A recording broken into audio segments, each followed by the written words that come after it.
in the out. In the out. In the outdoor. Prince said she walked in through the outdoor.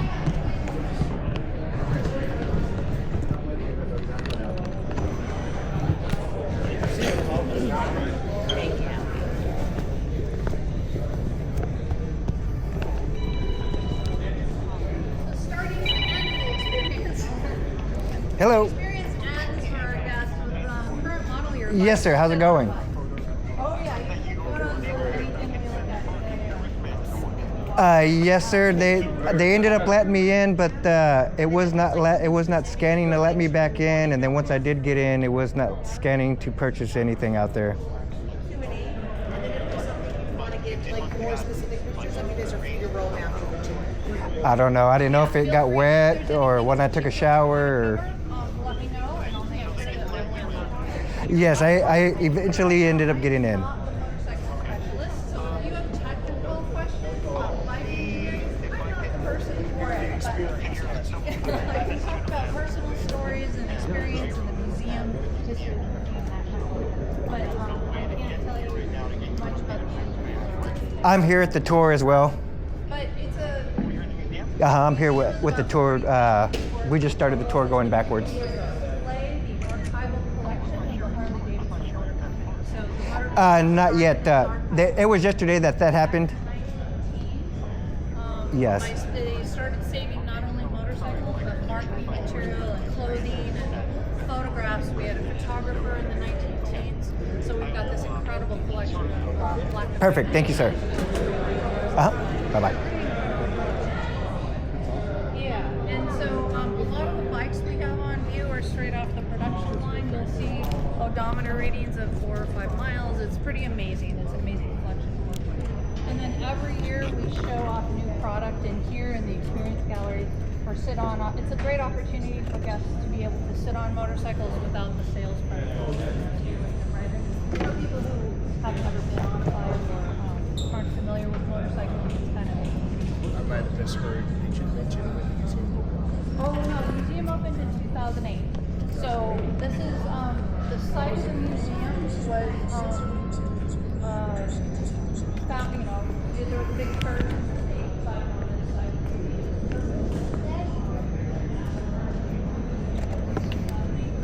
The original factory building, the Juneau Avenue facility, still stands. It's still our corporate headquarters. Yeah.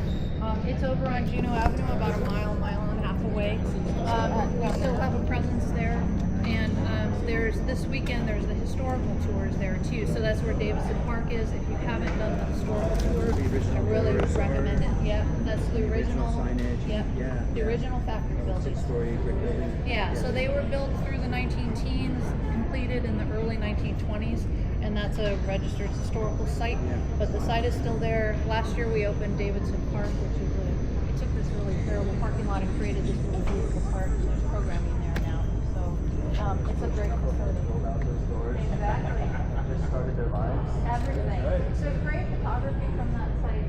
And it's from my favorite photograph in our collection is taken from the roof of Juneau looking down at the loading docks. And it's probably from, I don't know, 19 teens somewhere, because there's crated motorcycles that are being picked up by horse-drawn wagons. Wow. So it's this fantastic kind of slippage of time there. Horsepower. Yeah, exactly. It's a weird juxtaposition. Yeah, and then you see the shadow of the photographer with his large format camera on the ground too. It's a great photograph. But Awesome.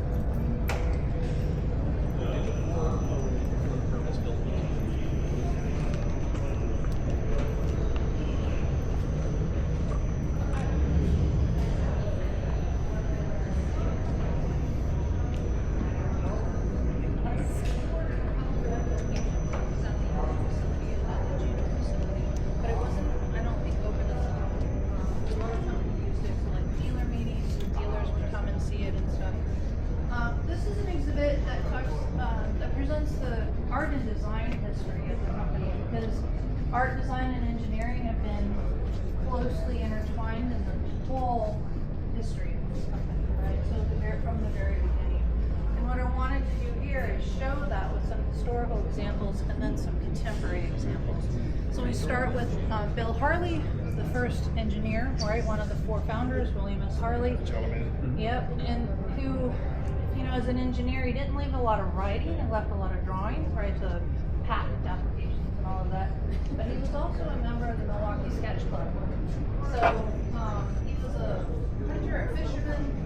There's wildlife drawings. So we got a gift of some wildlife drawings from Bill Harley.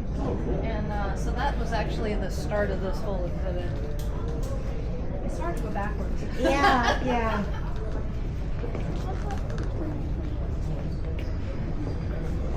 So Bill Harley, first engineer, a writer, an outdoorsman, and an artist. And then we talk about the 1949 Hydroglide and the involvement of Brooks Stevens. Brooks Stevens ran a really influential industrial design firm based here in Wisconsin. Mr. Stevens knew the Davidsons, he knew the Harleys. In the late 40s, Harley Davidson brought his firm in for the very first time that industrial design processes were used in the motorcycle. And the result is the 1949 made the change from the Sprinter that big one.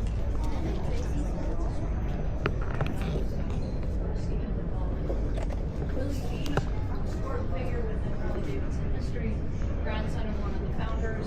He actually studied art and industrial design in California, came back to Wisconsin and worked for Brooks Stevens' firm in the late 50s. And in 1963, his father was president of the company. They agreed to bring design home, basically. So Willie G started design art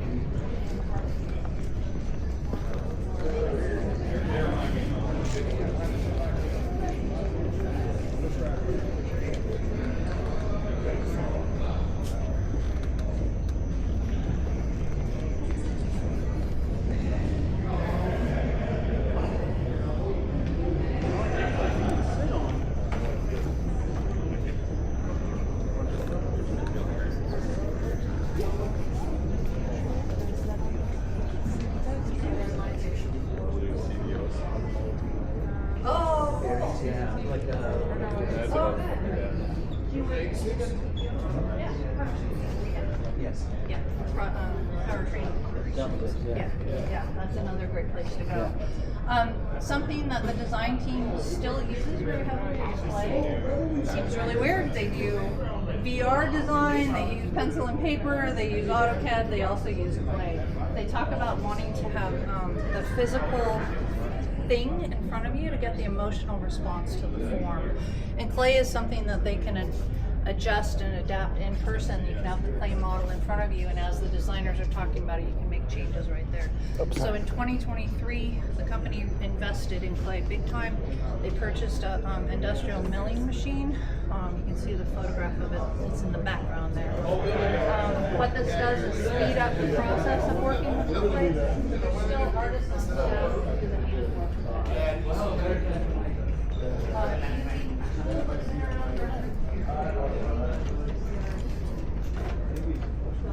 This kind of section tells the story of honors that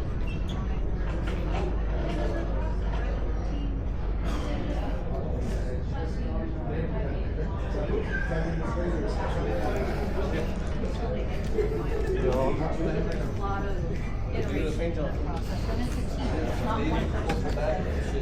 Design this motorcycle and it's going to go to market. It's a whole team that looks at that design and refines it, and then works to see if it can be manufactured, if it can be sold, and if it can be purchased. Right? So it's very complicated. Any questions? Feathers in the tent. Yes. Feathers in the tent.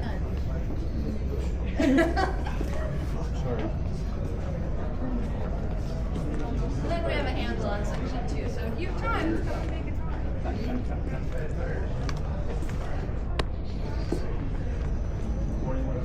amazing to me that that's been really popular. We've got 8,000 sheets of paper in a year because people are making drawings.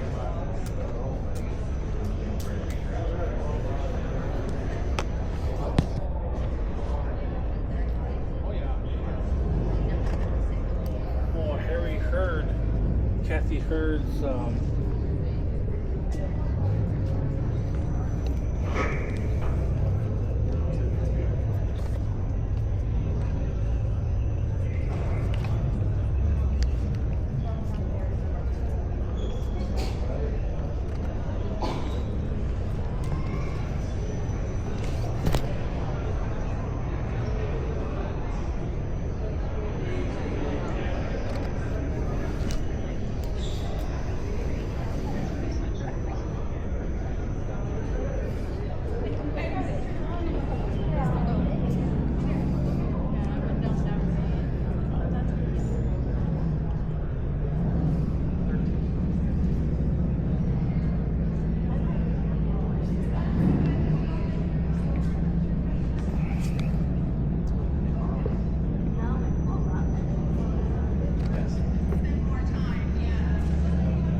bikes on the road are production motorcycles, but then we have performance bikes and racing bikes.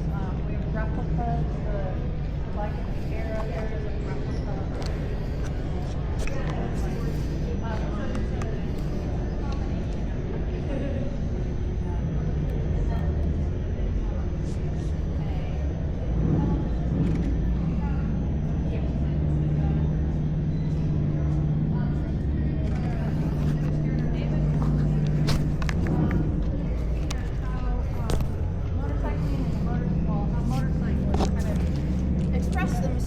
Through their gear and through the bikes themselves. And it's a chance to tell a bunch of individual stories of some really cool motorcyclists. So pieces from our collection.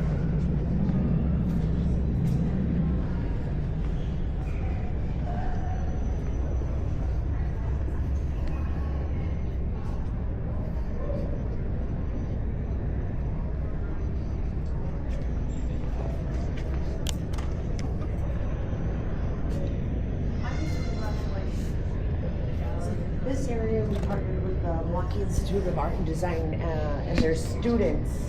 That painted themselves? Well, these are people featured in the exhibit. And Ah. They also created a game. It's similar to Guess Who, but it's in relation to the exhibit. So a little bit more of an interactive with the exhibit museum space too. Was done by students. Yep. And these are representation of the people. People in this particular exhibit. Like Yeah. 9,000 or 20,000, some huge amount of miles on this bike in a short period of time. He joined the military, was shot down over Europe, never came home. But his family held on to the motorcycle and all of his possessions. And then his nephew inherited brought what's amazing about this bike is like these are little bike I rode high school. You know what I mean? 41, that's like yeah, you got this when you was in high school.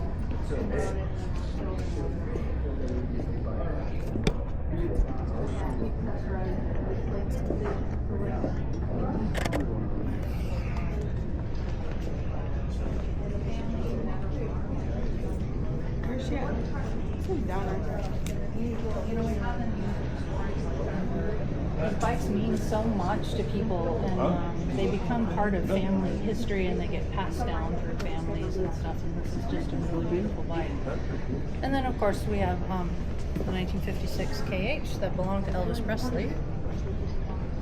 Elvis in '56 was kind of just starting to get noticed in his career. By the end of '56, he releases Heartbreak Hotel, and is kind of an international phenomenon. He buys this Harley Davidson. He owned Harleys throughout his life.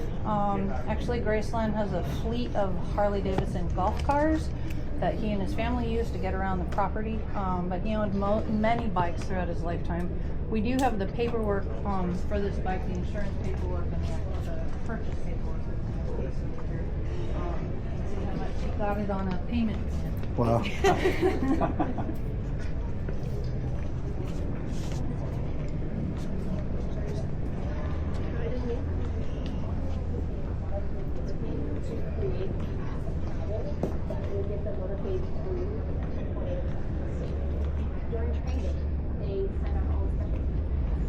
And then a couple of the other stories we can tell. This is Lauren Gunnison's bike. Lauren Gunnison was the first female Secret Service motorcycle officer. She's originally from Illinois. She's still serving. This bike is on long-term loan to us from the Secret Service. Wow. And hers is just a great story. She's a real serious motorcycle enthusiast and is an incredibly skilled rider. And then Randy Detroit, I don't know if any of you know Randy. Oh, Randy. Randy is a retired educator. He lives in Detroit, Michigan. And when he retired, he started racing vintage bikes. So he restores and races vintage motorcycles. He's a military veteran, retired educator, and he's around this weekend. You might see Randy. Right up front. Yeah, exactly. He's a really important person to talk to you about the history of motorcycling and the history of black motorcycles. Meanwhile, Manning Carolina has shown enough promise at Speedway for Army racing engineer Nick O'Brien to see Manning and examine his bike in detail. On his return to the Harley-Davidson home office in Milwaukee, O'Brien reports to Vice President John Davis, motorcycle sales manager Charlie Preston. American says that the Harley-Davidson racing team can get the bucks out of Manning Streamline, and there's a good chance they can win the world's fastest motorcycle title back to the USA. They selected Cal Ramos from San Diego to drive the bike, one of the world's finest racing riders, and he has an unusual talent for communicating exactly how the bike is acting. From San Diego, excuse me. Scarcely a week after the decision to go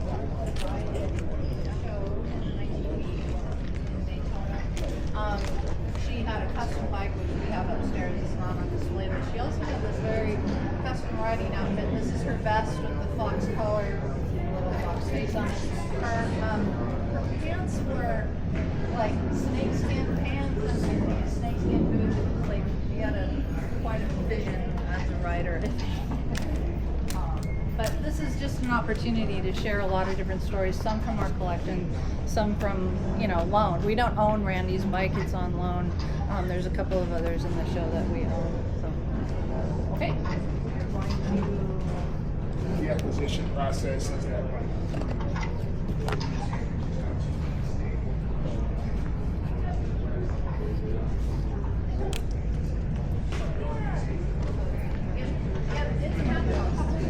We receive bikes off the production line. We'll reach out to people if there's bikes we're interested in. People will also contact us. Somebody will pass away and they'll have a lot of memorabilia. We have a lot of staff.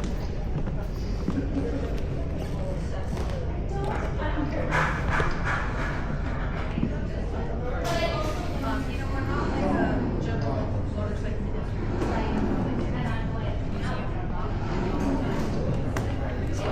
there's things you won't see here, like you won't see Indian bikes, you won't see competitor bikes, unless they're really old. Sometimes we can show bikes that are no longer in production, but most of the stories that we tell have to be Harley Davidson related. And then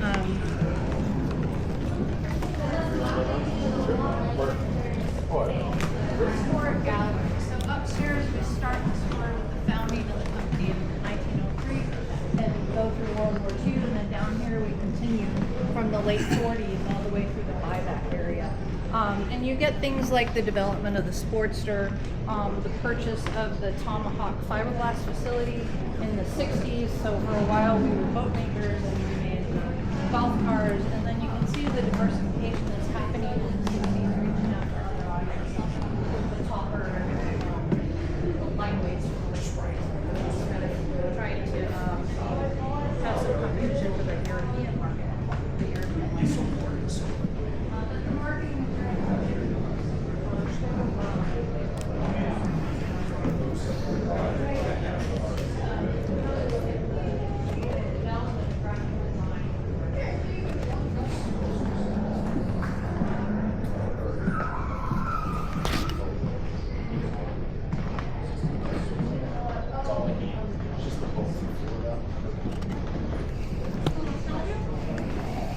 Where am I going to run a double field or double adapt? I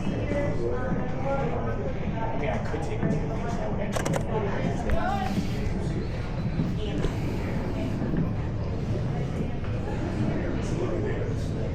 Yeah, we're never on site. They put some money for research and development project. Never went into production. And then this theater right here, if you want to watch that video, it's not right now, but it's actually quite a fascinating story about how the company, 13 executives band together and bought the company back. Started in our let's cut through.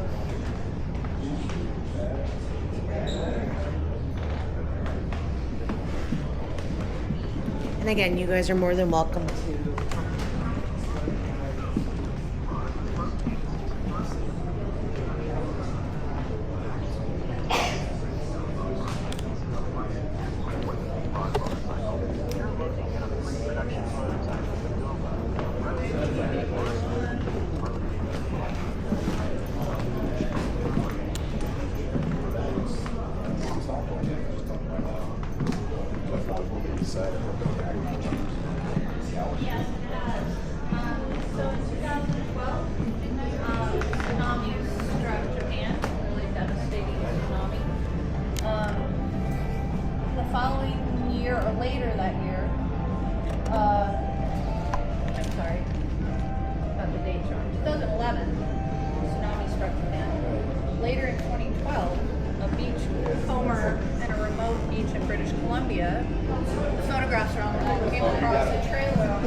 by the time he was able to come back with somebody to help him retrieve the bike had washed out of the trailer was gone, the bike was insane.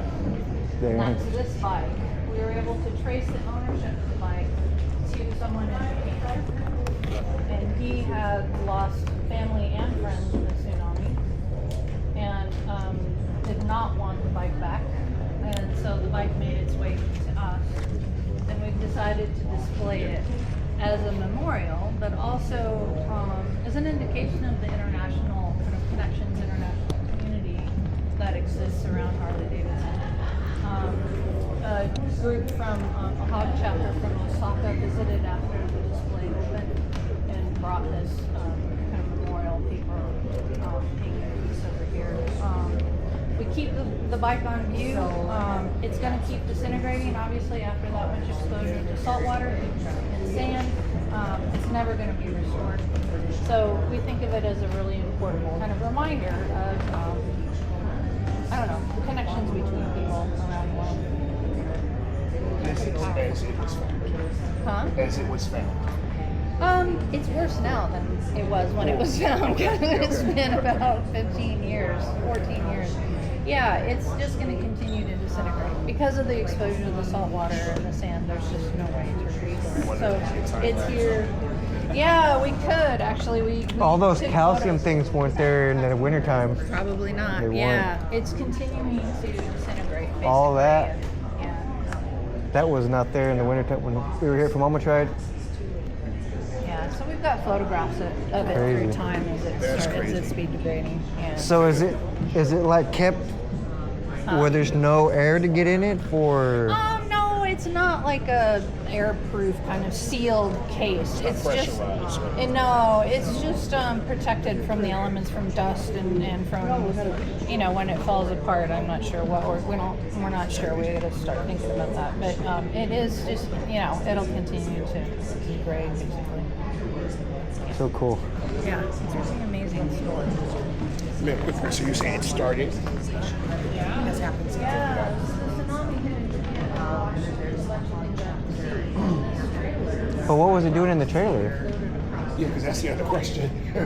Would you know why? Was it just being shipped or what was it? He just had the storage, he had a trailer and he had stuff stored in it. And the Oh, tsunami so came it and pulled the washed it away. trailer out. Pulled the whole Okay. trailer out. I was The thinking it was like a trailer Connex box or a. No, the trailer made it all the way across Wow, the ocean. And okay. the guy found the trailer originally, and then when he went back, the trailer was gone and the bike ended up on the beach. Yeah, Wow. yeah. So it originally, when he found it, you can see the second photo is the bike inside the trailer. Right. Yeah, so see when he found it.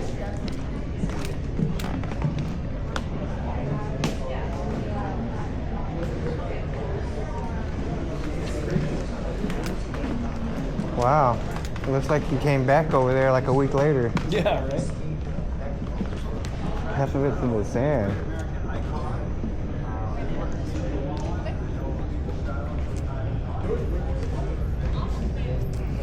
Wide fucking open.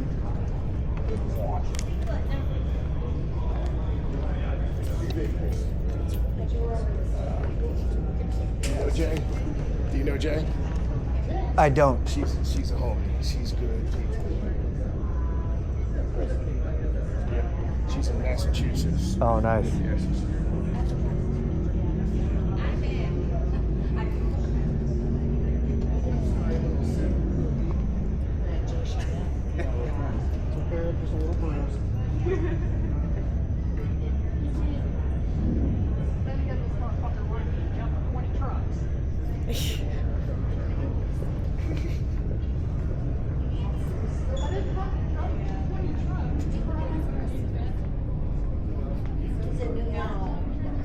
Yeah, so they live by hand.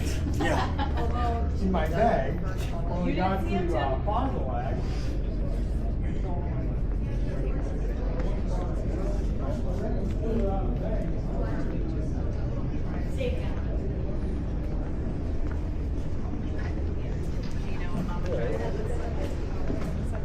From Milwaukee. So yeah, we had an exhibit in here about Mama Tried. Mama Tried is a motorcycle show that happens in Milwaukee in February, which is like a crazy time to have a motorcycle show. But it starts with Friday night.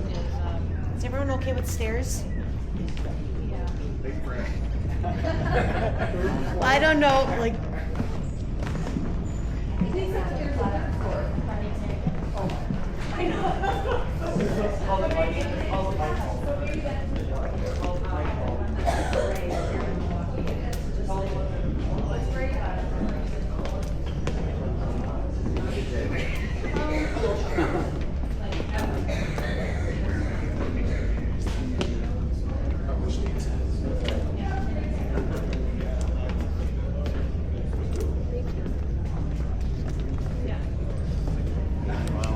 You're done.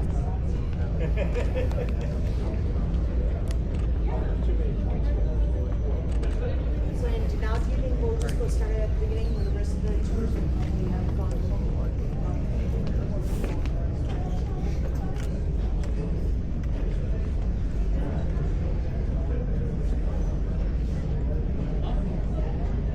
We're gonna go all the way down to the end and start at the beginning. Sweet. Like literally with serial number 1.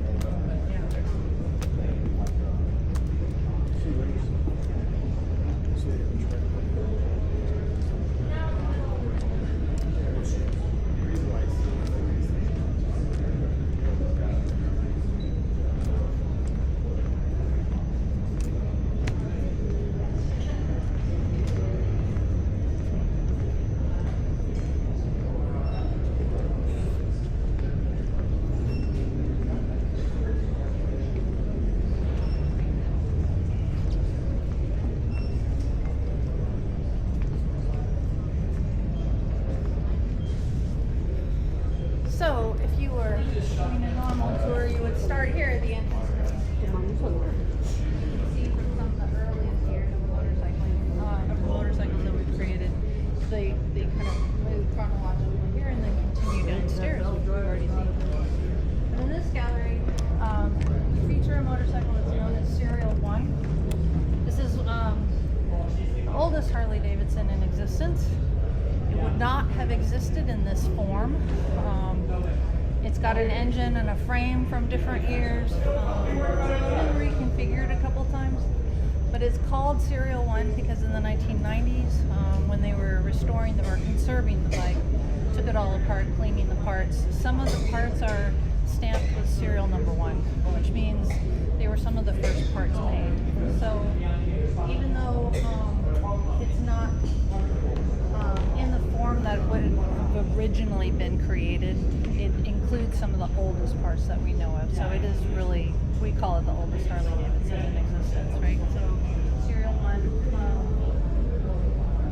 I think it was reconfigured over the years for use in different, kind of, they take it to dealer conferences or they take it for different marketing opportunities and they put on the new accessories or the latest kind of development. So it was kind of modified for a few years.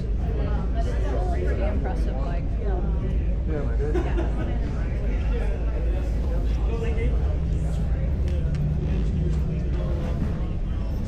Yeah, that's totally rotary. Yeah.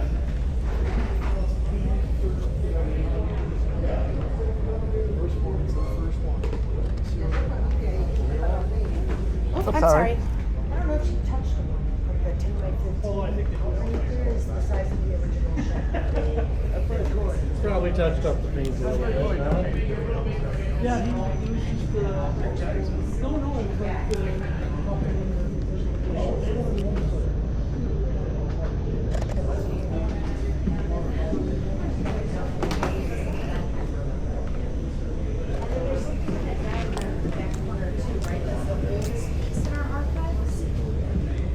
I don't know. I think David had mentioned it's the oldest.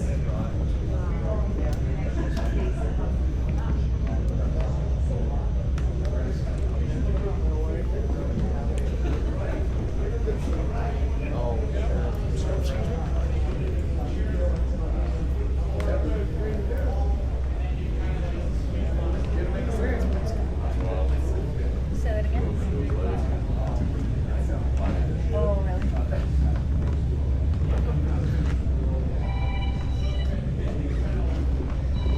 The other stories we tell in this gallery are, it's from the early years of the company and the formation of the company, right? So the company was formed with these 4 individuals, the 3 Davidson brothers, and then Bill Harley, who you met downstairs, our first engineer. 2 of them were childhood friends. They were really interested in bicycles and getting places faster, and bicycling was really hot at this time too, and kind of growing industry.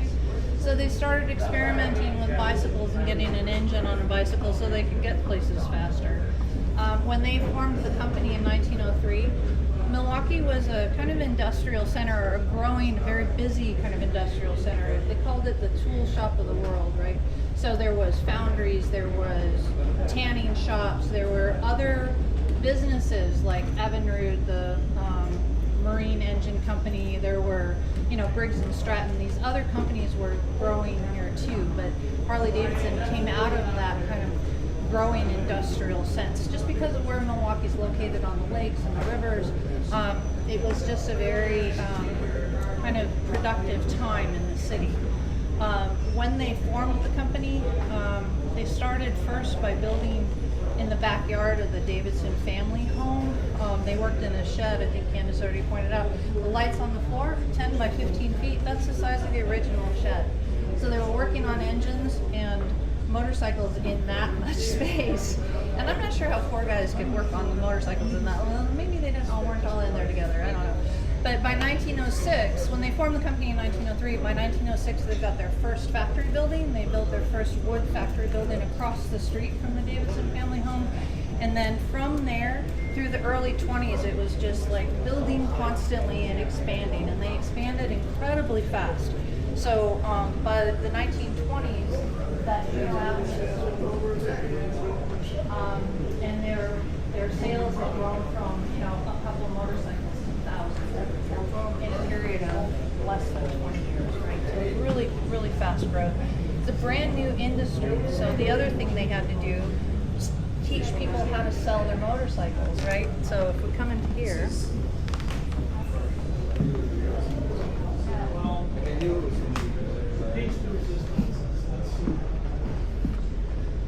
This gallery tells the story of that early marketing material. So they actually put a lot of effort into teaching their dealers, into recruiting dealers first of all, but also showing them how to sell motorcycles. So there's publications in these cases that are like, to help you sell more Harley-Davidson motorcycles. And they were also recruiting people internationally. So by the teens and 20s, they've got representation all over the world. They're selling motorcycles in Mexico, even through the Mexican Revolution, in Europe, South America, Indonesia, just all over the world very fast. That's another great thing about these archives. We have this material in the archives. It's pretty cool, to be able to look at sample sales forms and sales books and conference material from the 19-teens and 1920s, and from material from all over the world. It's pretty exciting. Another effort they started was the service school. So early in the year, they started what they called a school for dealers at like annual shows or conventions for the dealers. So by 1913, when the dealers they would do a session called Service School for Dealers. That eventually in World War I turned into the service school. So during World War I, we started selling motorcycles to the military. The service school was created to train mechanics on how to work with motorcycles. Because if you think about it, motorcycles are still pretty young, pretty early in the kind of in the manufacturing life of motorcycles. So people didn't know how to work on them. So Harley started bringing people to Milwaukee to teach them specifically how to work on motorcycles. So this is where we tell the story about the service school. And then also early in the life of the company, riders, in motorcycling, whenever people bike, they want to get together and ride together, right? So motorcycle clubs were formed pretty early. This is a story from the Milwaukee Motorcycle Club. This is Lillian Auerwas. She started riding in 1910 at the age of 19. In the next probably 10 years, she rode like 6,000 miles on roads that were not paved, right? So most of the roads were clay, sand, dirt. There might have been some paved or cobblestone roads in cities. But she was a really avid rider, a really skilled rider. She wrote for a period motorcycle publications encouraging women to ride. And then we got this gift that included some photographs from a trip she took in 1914. This is Lillian and her friend Ernestine in the sidecar. And on a week-long trip, they covered about 700 miles in 1914. They went from Milwaukee down to Chicago, into Indianapolis, back to Chicago, over to Rockford, up to Madison, and back to Milwaukee. A big long trip in 1914. And she met with dealers along the way. So the photo album is fantastic. It's like the two girls in the bike and meeting with our first dealer in Chicago, and the dealers hosted them along the way and showed them around. And she was just a really avid, really skilled writer. People talked about what such a good writer she was in print. So she's just an interesting character. She worked for Harley for a while. She lived in Milwaukee her whole life, died in her 80s. So I don't know if she rode her whole life. We don't really have a lot of material about her after the 1920s, but she's a great story. So women been there a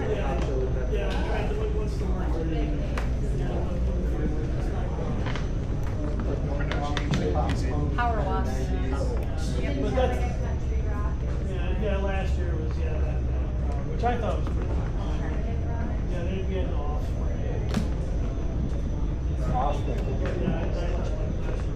Huh?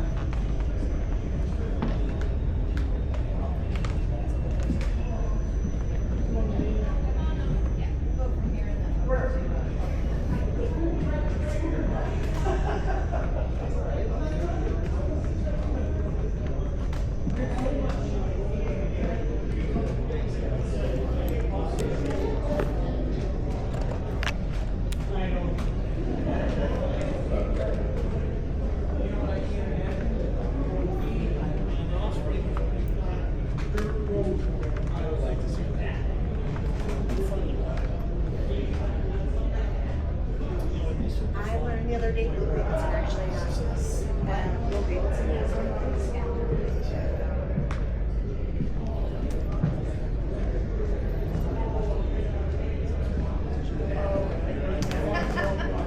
He said, I was sitting at the bar and somebody comes and said, like, come get your award. He's like, what award for what? So this is our 1936 Knucklehead. This is the first year of the production for the Knucklehead. This is a really important bike. In the beginning of the 1930s, obviously there's not a lot of money for research and development because of kind of worldwide economic depression. So the company starts doing other things like looking at color and paint and as an affordable way to update bikes and offer new things or new options for buyers. So in 1933, we start offering custom pinstriping straight from the factory. So there's new colorways that are offered in 1933 and pinstripe options, the tank designs, those all show up, those changing tank designs show up in 1933. But then in 1936, they actually did do some research and development, and it was to create a new engine. This was the first overhead valve engine. And they released the bike in 1936. They didn't really publicize it widely because they weren't sure it was going to do really good. But it comes to be known as the Knucklehead, so it did okay, you know, over the years. It's the iconic kind of look of Harley-Davidson. There's a couple things that change here. Engineering-wise, this is the first fully circulated oil engine. So there's actually an oil tank, and the oil is no longer spit out of the engine on the rider and on the ground. It's an overhead valve engine. The tank has all of the speedometer and everything consolidated on it. It creates this kind of iconic look that Harley-Davidson has hung on to all of these years. There's a couple elements of that are really important. First of all, the engine is a really central part of the look of the Harley-Davidson motorcycle, right? It's never hidden behind anything, and it's kind of, rides low in the frame, but it's a central key visual element in the design of the motorcycle. It's the slow slung frame. These proportions will stick around for a long time. Then the color options. This is the first year of this kind of reveal design. So the Knucklehead is it's just an iconic motorcycle for the company. I'd be happy to watch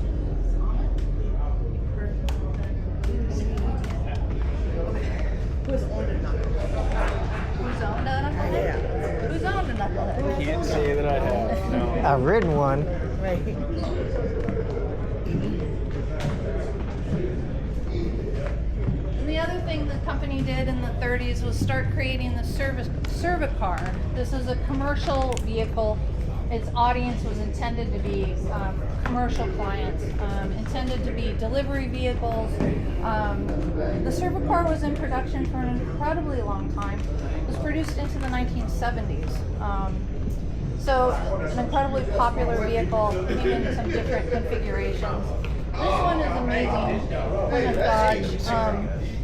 This company would use this bike to go tow cars to the dealership. Wow. So they would send the bike out, hook up your vehicle to it, and tow it back to the dealership for repair. So they were pretty versatile bikes, right? And you can see some images up here of the wide variety of companies that use them all over the world. Wow. And this, helped the company survive through the kind of economic challenges that they're. Right now, so I'm ambassador of the AMCA Cherokee chapter, Oh, and these things are getting as popular as knuckleheads right now. yeah. And they're bringing knucklehead prices. Yeah, they're still popular. People love them. It's They're- just really hard to get a hold of. They're real hard right now. So I'm gonna, the World War II gallery gets really crowded right now, so we're just kind of peeking in over here.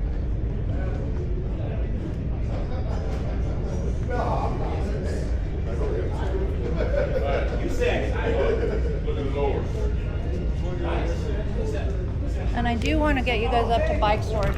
So from here, we might just book it up to bike storage. So World War II, the company won a contract to produce the WLA. Right, these were produced about 60,000 for mostly use in the Allied forces in Russia and Europe. We use them here in the U.S. and the troops use them. What's up? They were produced. I made it. They were shipped in parts. So this is sort of cool company, right? So the bikes were shipped to Europe in parts. The troops would receive them and put them together while they were stationed overseas.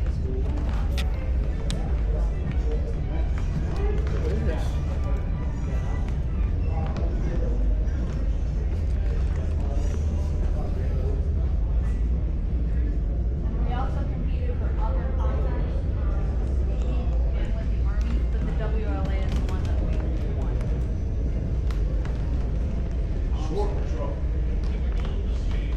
So these are two bikes that never went into production. They're concepts. They were basically concepts or prototypes. Yep.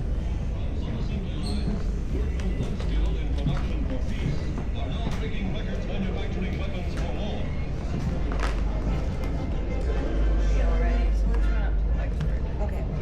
I was gonna say, like, I don't know, you probably know the bike storage schedule better than I do, so. I don't know. They're doing another session today, but I don't think that's till 4. Okay. Okay, we're gonna try to get up to bike storage so you guys can. See the Terminator bike? Where was it? Yeah. It's It's upstairs. upstairs. I was want to ask about movies and All those bikes are in the, from- yeah. Or that's where some of them I was showed last time. The next program is bike. 4 o'clock. Yep.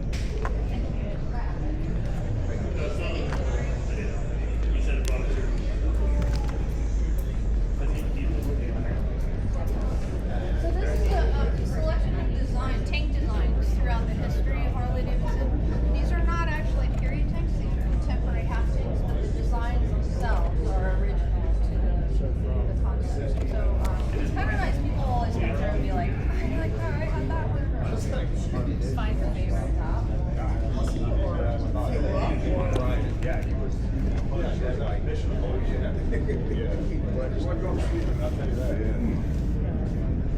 Hey, have a good trip home. All right.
bridge. We're actually going to a different building, but we use it as a temporary exhibit space. And this is an exhibit called Easy Riders: History and Tradition, Heart and Soul. Temporary show. I worked with Kate Dingley, who's a photographer who was based in New York for a little while. She got to know some black motorcyclists in New York, and through them was connected through to black motorcycle clubs throughout the New York area. Over a period of 5 years, she kind of went to a lot of events, went on rides with people, and photographed and interviewed riders. So the book she produced is a kind of a collaborative piece. It's her photographs, but all of the words are the interviews from with the riders. So all the words, the text in the book are the riders' words. So it's a really fantastic collaboration. The photographs are really beautiful. We highlight 10 riders, including Brown Sugar, who's a really pivotal kind of rider. Brown Sugar was a chopper fanatic from the late 60s. He rode a really long time. He passed away in 2022. But he was the connection between Kate and the different groups that she met. But Brown Sugar is a really important kind of figure within black motorcycling. But it's a really great kind of look at why people ride, the great variety of riders.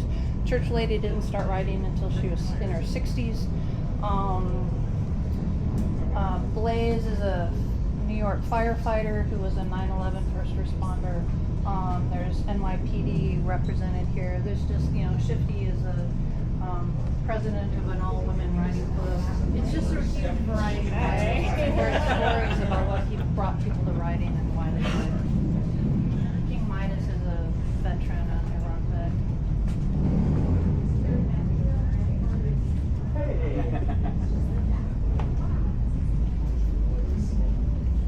You met him, right? Kings of the South anniversary. Years ago, he just passed away this year. Really? He's from New York. He's from the Bronx. Black Falcons. One of the crews. Did you know Blaze? Yeah. Yeah.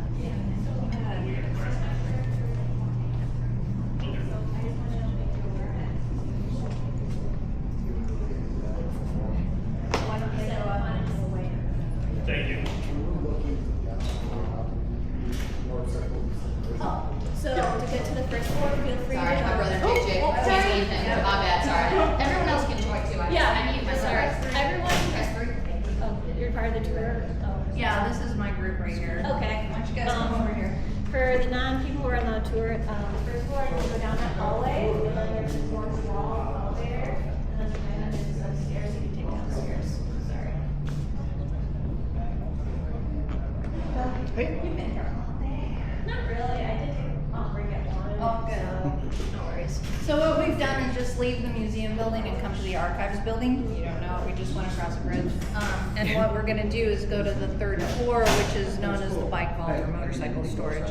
This is where the collection is stored, and Rebecca is one of our archives, archivists, and Bill Jackson over there is our other one of our. But these are the areas where the collection is worked on, right? This is collection processing. When items come in, this is where we get prepare things for storage and cataloging and display, and then like document storage and then like what they try to present. That was Yeah, this is our ride. Okay. It's just easier to let the public go first because we're actually gonna exit those doors. And then people get confused and try to. They try to go out the secret doors. You can't have in the back cave. We're going in the back cave. That's right.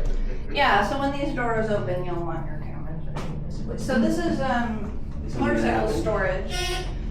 No. This is well, it depends on if you want to capture the experience, the feeling of it. So, oh, wrong way. Can you guys hold on just a minute? Sure. What's going on here? Y'all did not see the secret passage. Hey, do not look behind the elevator door. There we go. There we go. Okay. So. We're overlapping with another tour here. Yeah, he wrote it. He wanted to show the tracks. That is important. And he really wanted. Maybe never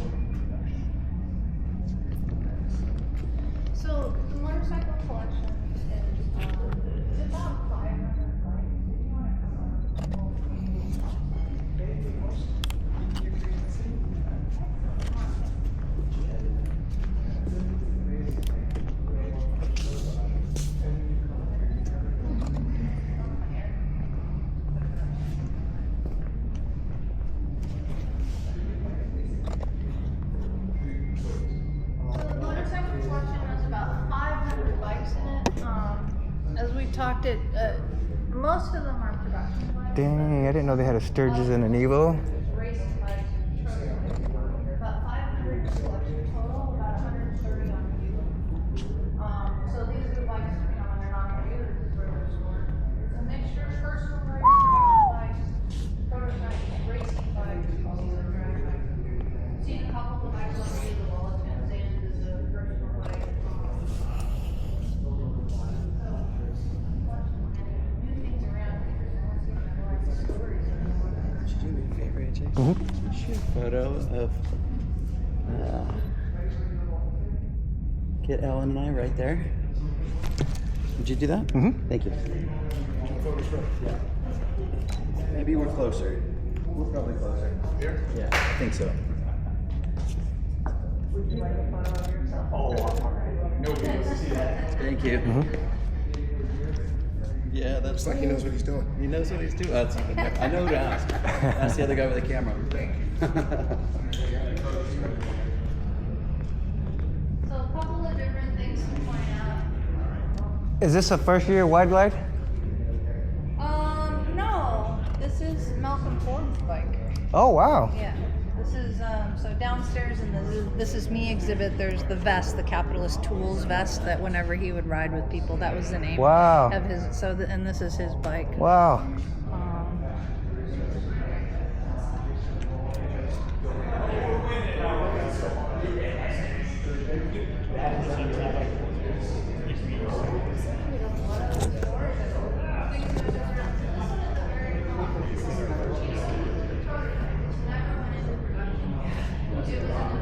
Yeah, it was an attempt to make like a factory custom.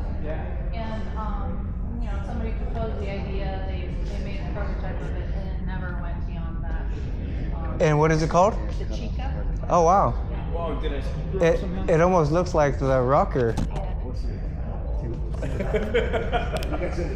That's why you need a Not top shelf. If it's not professional. If it's not top shelf, you send it back. That's right. Okay. They all just want me, right? Selfie of my face. That's funny. Nailed it. better? Nailed Okay, it. we're Thank better. you. Good. Thank You you. just won again. I had one job. I had one job. Just throw like over and turn the don't cut off the head. That's it. Where do I go?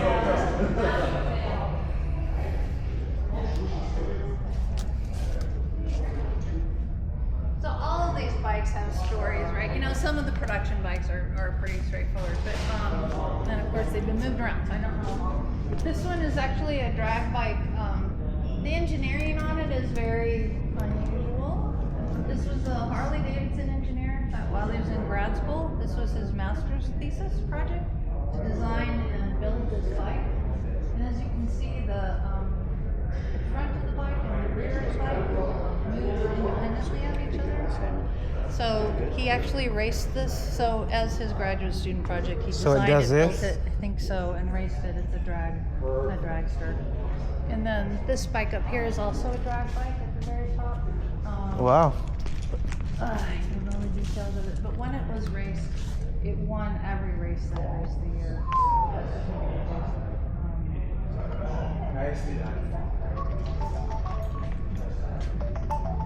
You know, that's one of the great things. At 3 p.m. And then the V-Rod, obviously.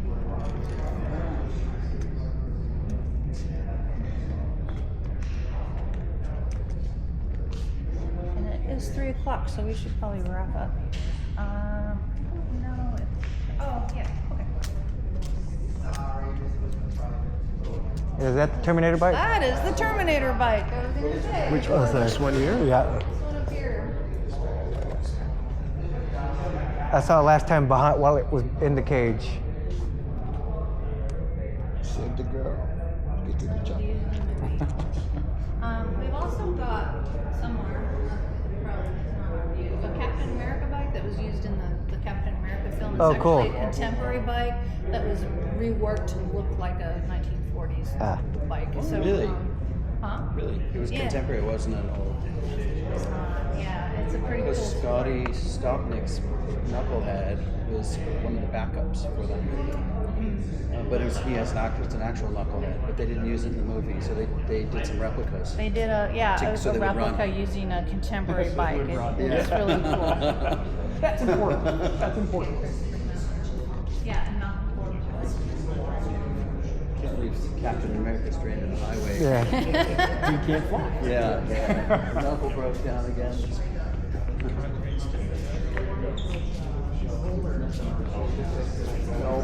Okay, that's where I saw it from in here last time. Yeah, from So yeah, we are open to the public. You can come in and look in storage, but to get back here, you have to take a VIP tour or behind the scenes I was tour. gonna say, it was and pretty then cool we're looking doing sample. some programs for. Tearing it through. Well, this is actually his workspace. Yeah, So I this always- is Chris Ripstein. He's our bike collection manager.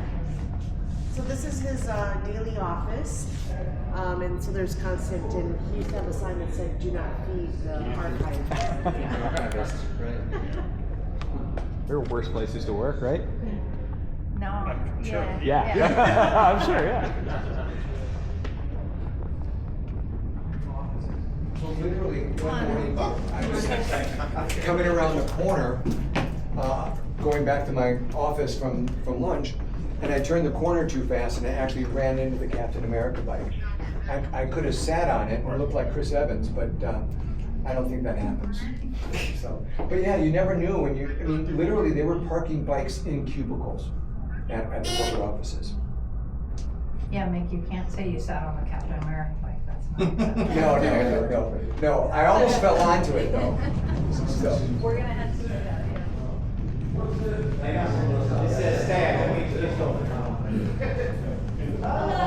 Feel free to take the elevator. So we're kind of out of time. So should we just head back down to the lobby? All right. Huh? So, and where are you going? I think we're actually done. We're gonna head downstairs. Okay, perfect. and, Then I'm gonna go into the 1950s. Okay. I know something was going on. Or amber, I think I heard him say amber. Yeah. One.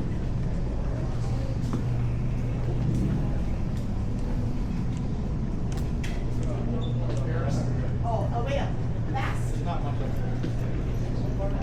know. We'll make one more stop before we.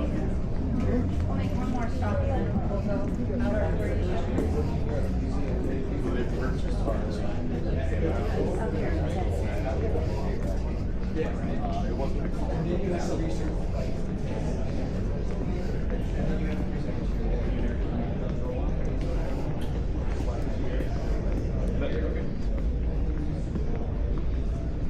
I'm always trying to beat you.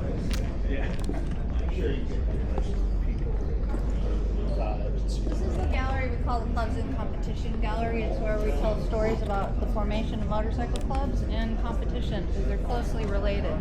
So board track racing was really big in the teens and 20s. Harley Davidson did not get into it right away because it was incredibly dangerous. If you can imagine, board tracks were outdoor tracks, sometimes a mile in length with banked ends, but they were wood, right? So they were not this beautiful kind of living room floor look. If you think about a wood floor outside, trying to be maintained through the weather, they were splintered, there was holes in them, and the motorcycles were total oil loss systems in their engines, so they were also covered with oil. The bikes went incredible speeds, to 100 miles an hour, so there were frequently horrific accidents where riders and spectators were killed.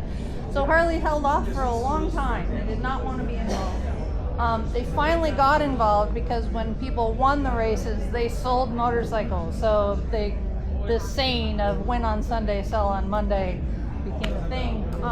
So they started a race team, and the race team did really well, became known as the Wrecking Crew. These are bikes that are push start. They have no brakes. They have total oil loss systems. And if you think about the safety gear in the teens and 20s, you know, leather helmets and a sweater. It was just an incredibly dangerous sport. But the tracks were all over the country. They started as velodromes for bicycle racing, basically, and when motorcycling and auto racing got involved, they became very large, very long tracks. So we didn't race board track for very long, but it's really still an important part of our history because it got us into board track, outdoor wood board track. Yeah. They didn't look like this. There's photographs around the side if you want to see what the surfaces look like. The other stories we tell in here are about clubs and club culture. So whenever motorcyclists get together, or whenever they start riding, they want to get together and ride, right? So motorcycle clubs started even before Harley Davidson was a company. We have a sweater in our collection from the Orange County Motorcycle Club. They formed in, I think, 1901. They're still in existence. The company formed in 1903. Clubs became more and more organized. They started having competitions. They would have long kind of rallies and rides. And then they started to have those competitions like hill climb races and different other kinds of races, endurance races. The Jack Pine is an endurance, a 3-day endurance race.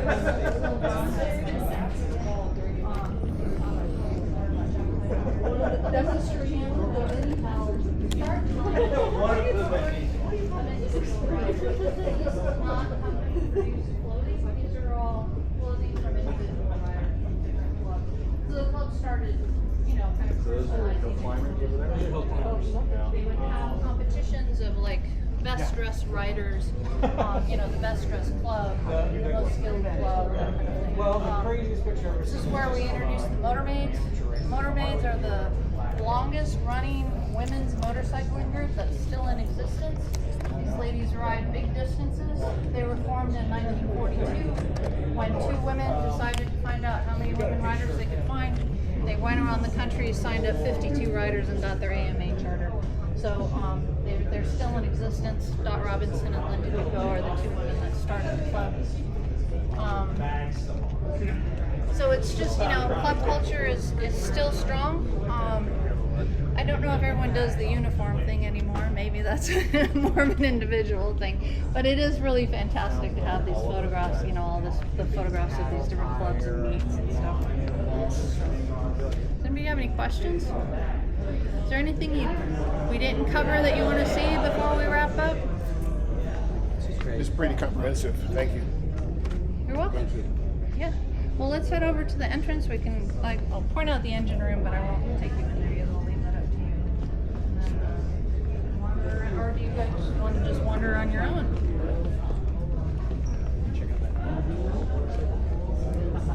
What? Yeah, feel free to dive into any of the galleries. I did a pretty quick.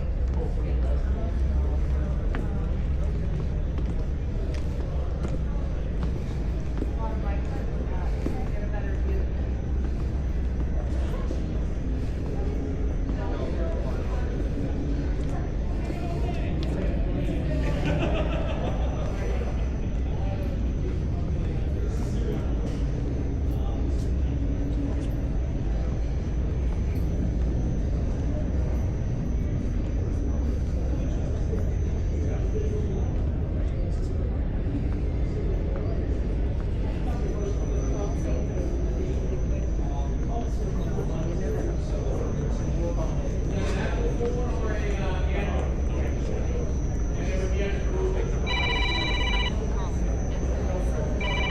And I guess we'll end with the engine room, and we end with the heart, really, and the motor company.